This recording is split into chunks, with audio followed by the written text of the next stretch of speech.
Welcome to Frame. Hi, I'm your host, Yvette Craddock, and today I have a one-on-one chat with the area's foremost arts innovator and advocate, Mark Ginsberg of MC Ginsberg. How are you? I'm great, thanks. Thanks Yvette. for sitting down to chat. My pleasure. Thanks for being interested. Oh, you got it. How can we not notice you? I'm doing so much for I the wonder arts that in this myself. area. I've been trying to get out of my own way. But somebody asked me the other day about that, and I said I couldn't have purchased an ad contract this big. Well, please, we have so much to talk about. Where do we begin? Maybe we should talk about your commitment to the arts in the area. You are so passionate and so innovative. I'll tell you, before Richard Florida and the creative economy, and before Daniel Pink and the whole new brain, and before John Johansson with the Medici effect, these kind of things kind of rumbled around my brain. This was in the early 80s, 82, 83, 84, and I came back and I bought the business for my family after my father had died. And coming from a history as a circus freak in retail, I decided that I did not want, to wait for people to trip inside my door and, try to talk about features and benefits and why they should have something they don't need, and, why is art a necessity, which it isn't, other than soul food. So to that point, it took me a few years to figure out who I was and what I was trying to be, and I continue to realize that I'll never find out. It's a work in progress that will last forever. But in any case, the arts were a natural for me, and the whole quality of life issue, coming out of Chicago, having lived in New York and Boston and DC and LA, I've had a larger metropolitan experience and loved it. As we talked about earlier, I never thought I'd come back here. Yeah, and, what was the reason? It just seemed claustrophobic, culturally claustrophobic, artistically, although academically, University of Iowa and what they had here was an oasis in the state. And I don't say it too loud because I do business all over the state, inside and outside the state. I don't want to say there aren't cultural pockets, but I think Iowa has a great opportunity right now to pronounce itself as a quality of life that's destined for all cultures. I agree. We have a great magnetic attraction, potentially, if we focus on arts.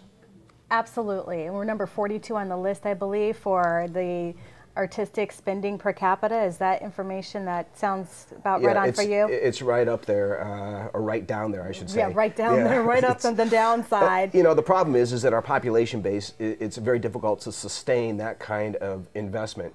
And we talk about, if we can get 4 million people in the state versus less than 3 million people or 5 million people in the state, and there's plenty of room to do that, then we begin to broaden the tax base, and that allows us to invest in the arts. But the arts, to me, are just as important in infrastructure for the quality of life as roads. And to that point, I think that it's silly to look at art as being a luxury. It is definitely a necessity for economic development. It's what attracts you or Tim or me back to a place like this and grow a family. I absolutely agree.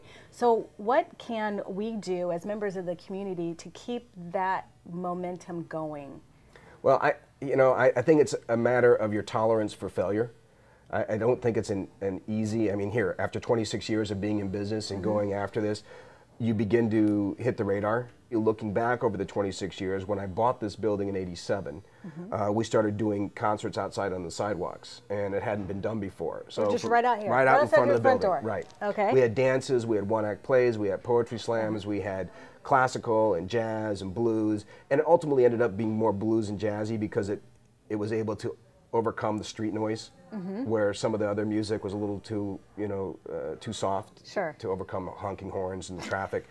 So, we played to our audience.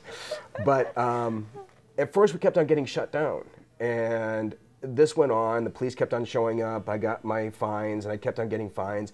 And finally I went to the city manager and I said, well, what's it going to take? They said, you need a sound permit. Well, you know, you could have said this in advance exactly. of me having almost an arrest warrant put out for me. So this went on from 87 to 88. I finally bought a sound permit for $25 for a year. And so that was all. Yeah, exactly.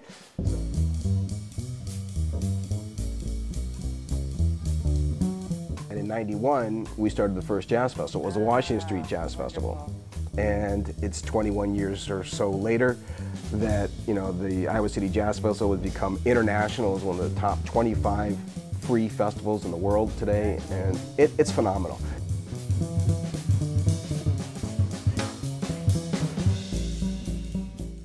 Do you engage in more formal efforts to build more of an arts community, a broader base?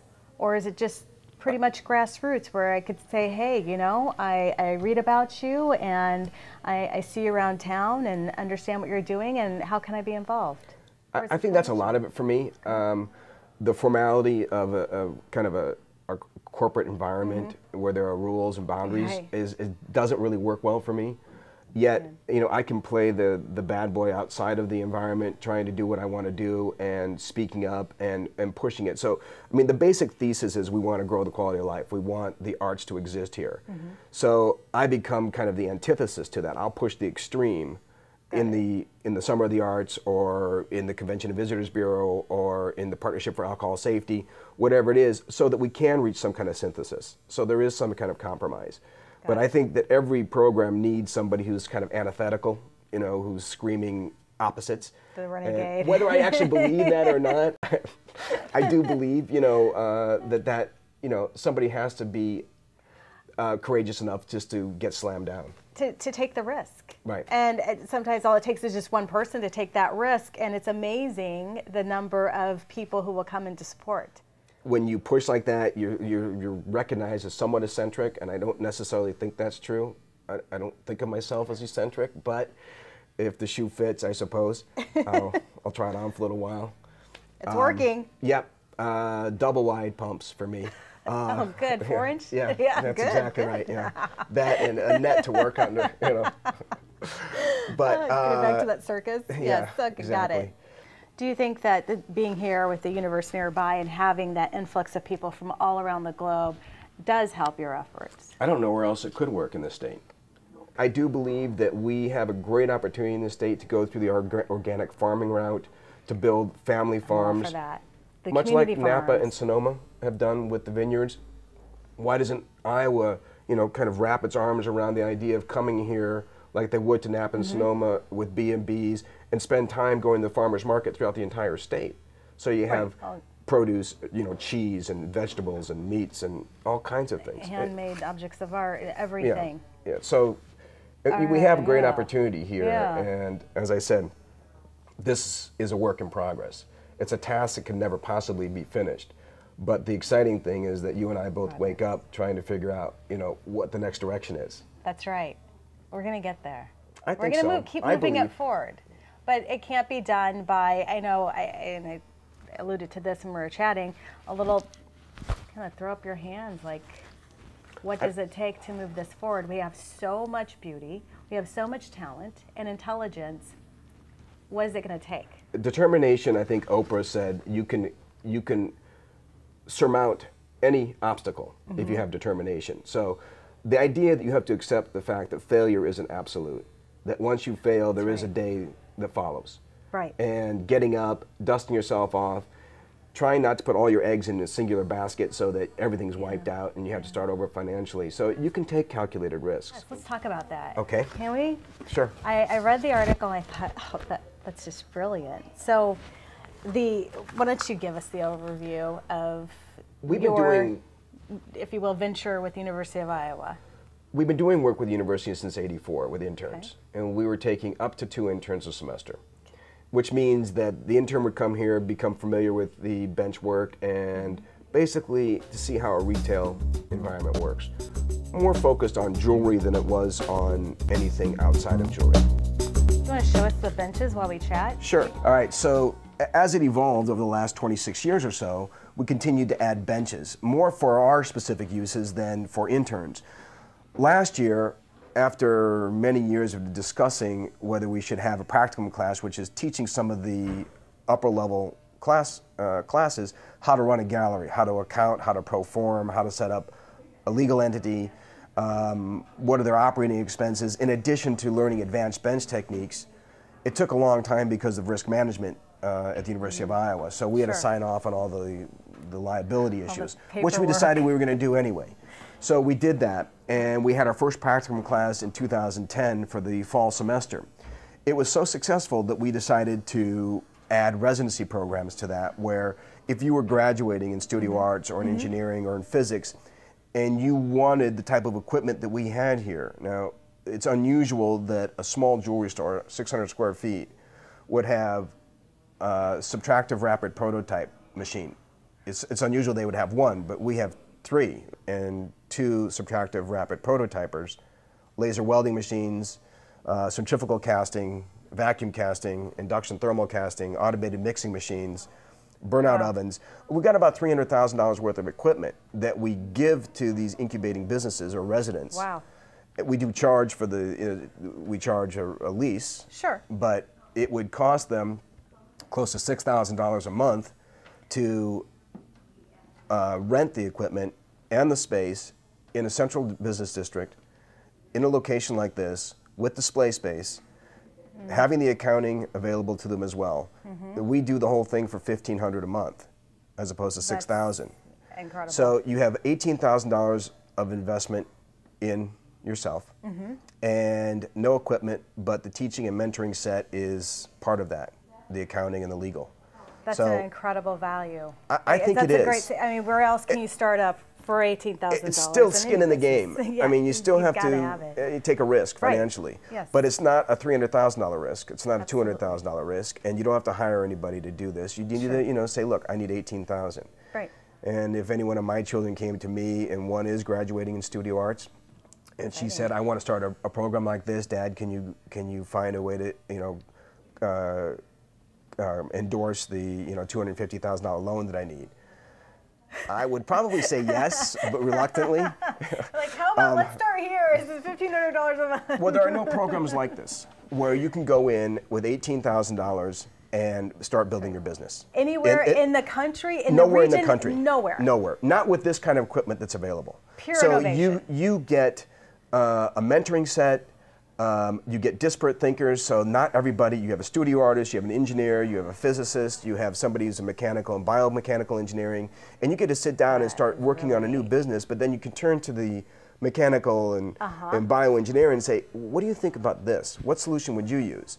And you might go a completely different route. We're used to vertically integrating ourselves, talking to our own peers. That's true. Or how we've been trained. We're not used to, this is definitely horizontal.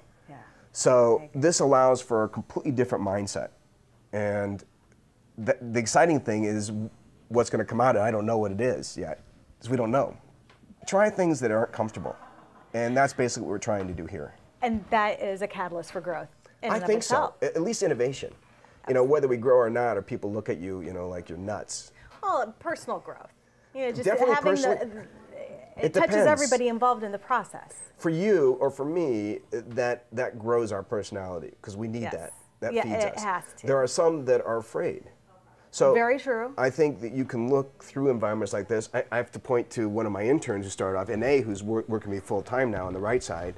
Okay. She did not talk originally.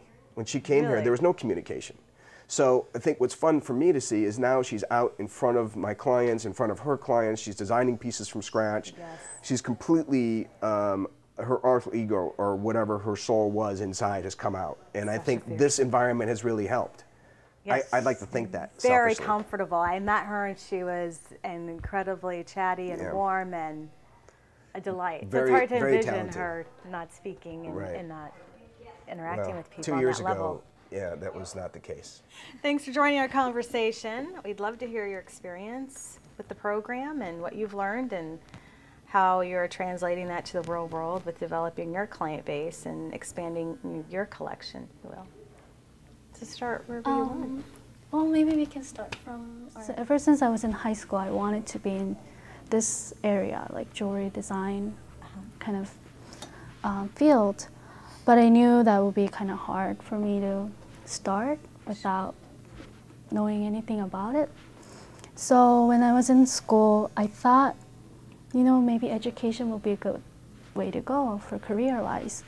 And then, so I transferred to Iowa.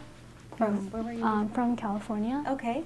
This internship opened up my, sort of like, I guess, my dream, because, it's not an easy opportunity to get when you're in school. So I learned how to use this program. This is built specifically for jewelry design.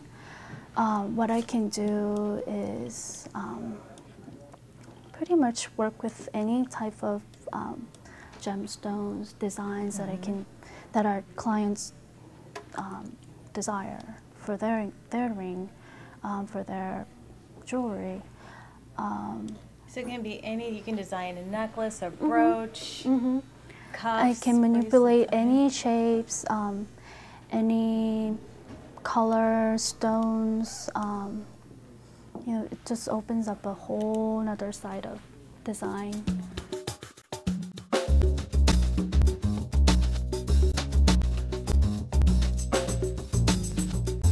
I'm looking at what's on your bench, and I recognize a toothbrush over there, and those look like some pretty oversized tweezers and maybe a file, couple of files. And so what are these? How do they work? What are you creating? Well, currently, right now we're working on a mass production project for the Iowa Women's Foundation, and we're making a pendant, or a pin actually, sorry. And so what Ine was telling you about the CAD modeling, well, she modeled in the computer, and this is what our CNC mill cuts out of the wax. Okay.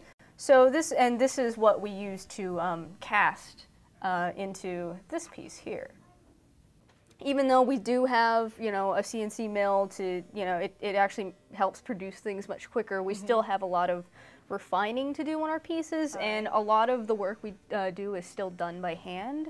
Okay. So what I've been working on lately is I've been filing down these edges because sometimes it leaves marks on the piece, and whenever we cast that, these marks still show up. Oh.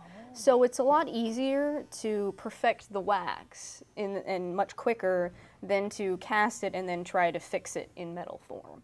And once we finish that, we cast it into this piece, and then, from here, this point on, we use a lot of just traditional metalsmithing and jewelry skills, and a lot of most of what we do is still done by hand.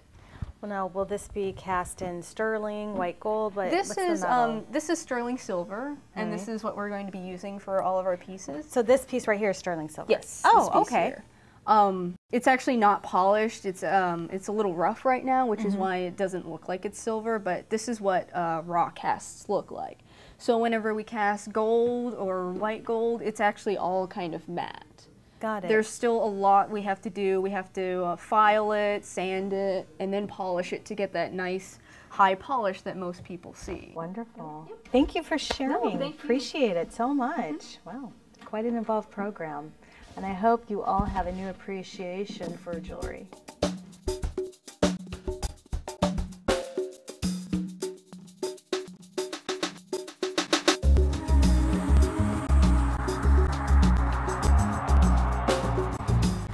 I thought it was a joke. Winning? Yeah, I thought it was a joke. Mark, you have been awarded with a prestigious honor. Americans for the Arts, top 10 list for best companies supporting the arts in America. How does that feel? Well, it feels great, although initially I thought it was a joke, because they called me up and then they wanted to know if I wanted to advertise in their program. So I thought it was an ad pitch, and I didn't pay attention. So I hung up, and they kept on calling back, and they said, "You don't realize you're one of the top 10 companies supporting the arts in the United States." And I said, "Okay," and I hung up again. So is this a crank caller? I got a call from Sandy Boyd, who was past president of the University of Iowa, and then went on with the National Museum of History or the Field Museum in Chicago. And he called up to congratulate me, and I said, for what? And he said, for winning the, one of the top 10 businesses. And I said, is that for real? And he said, yeah, it's for real. It's really real, yeah, big so real. It's so difficult to get into that. Here we have Blue Cross Blue Shield, Capital Bank, Con Edison, ConocoPhillips, Devon Energy out of Oklahoma City, Halifax, Northeast Utilities, Portland General Electric, Strategy Communications, and MC Ginsberg. I mean, 600 square foot art space. And so I was stunned. And I think when you look at the amount of, not just the dollar size of the gifts, but the length of time that we've been giving and the proportionate amount of what we've given. I got a call from LA Times, and they wondered why a company our size, where we've given a little less than $1 million over the last 26 years to arts programming, why when a ConocoPhillips gives $1.5 million a year, why should we hit the radar? And I said, well, if you really think about it, ConocoPhillips gave less than 0.1% of their net profits. So Huge company. if you were to give the same, or if ConocoPhillips were to give somewhere between 20 and 25% of their net, which is what we've done for the last 26 years, there would be no need for arts in public schools to be funded completely. It'd be a cure for cancer. There'd be no, there'd be no gasoline anymore. We'd have green technology and hydrogen fuels and things like that. So what we give disproportionately is far greater than a ConocoPhillips. And I came to learn that, but it's been a tremendously flattering award for us. And this is the program? That's the program, and flew into New York, to Central Park, and to the boathouse, and got it in October or November, I think. And I got lost in the park in my tux, and that's always fun, right? It's pouring rain. Oh, what a start. You made it. You made it. Anyway, it's a great honor, and I think it proves that small businesses, given enough determination and passion, can really be recognized on a national level.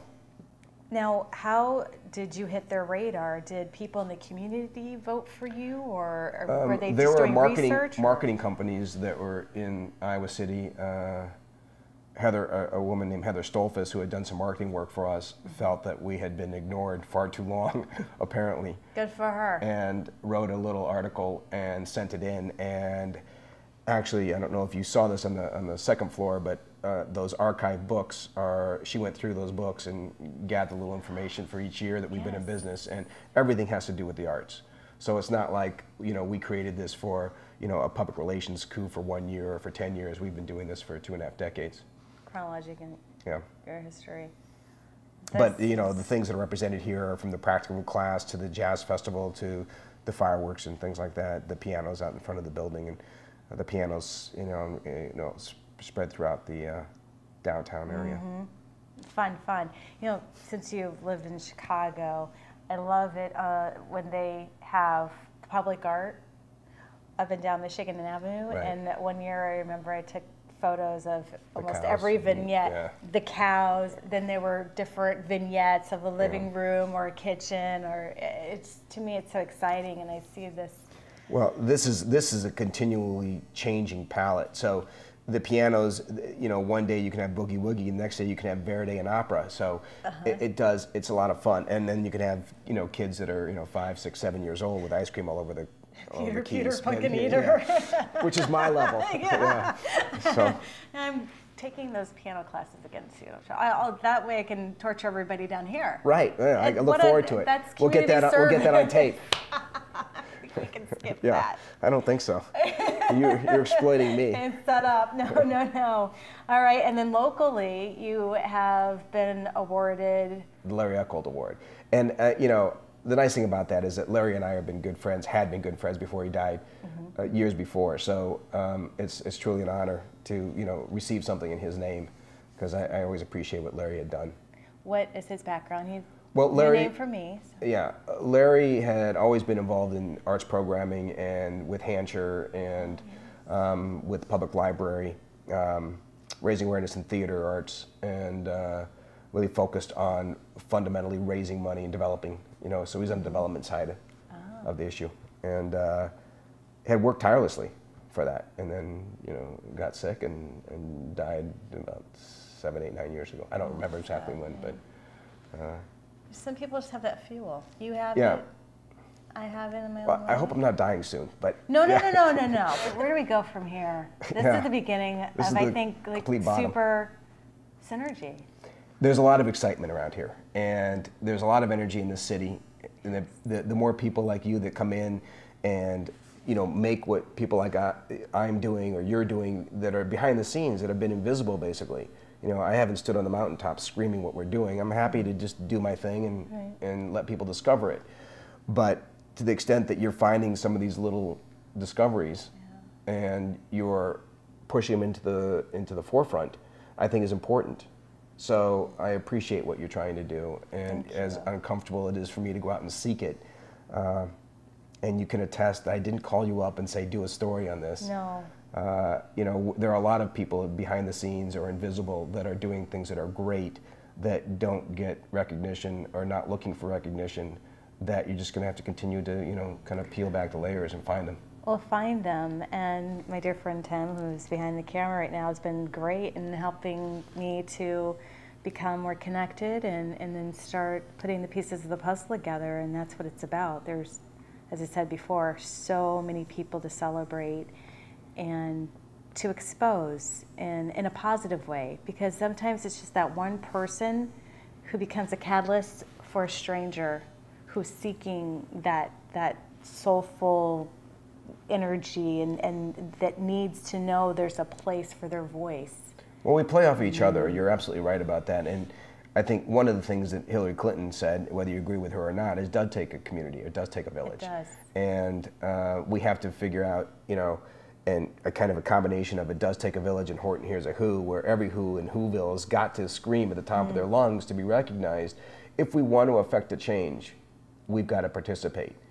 Indifference and apathy, to me, are synonymous with death, and it doesn't make a lot of sense to sit in the sidelines and watch the, you know, life or anything enjoyable pass you by. Get involved, and you can make a huge difference, whether doing what you're doing or doing what I'm doing, or collectively we meet each other and do something together. I think you know, that's going to be the key to successful partnerships and marriages in the future. I agree. And bring other people along. It's about Absolutely. bringing other people along, and then we're all stronger. And sustaining that. All right, this is the beginning Yeah. of many more conversations and some exciting collaborations. I'm thanking you so much right now. I appreciate your time Thank you and for energy. your time as well. Thanks. Yep.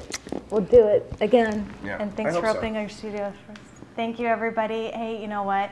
This show should be your calling to raise your hand, get involved, pick up the phone. Even if you don't know someone, but you might be admiring them from afar, you'd be amazed at the people who will be there to support you and guide you. So let's get in this together, all right? All right, everybody, thanks so much for tuning into Frame. I'm your host, Yvette Craddock, and thank you, Mr. Ginsberg, Pleasure. for your time and sharing your artistic energies. Anytime. All right.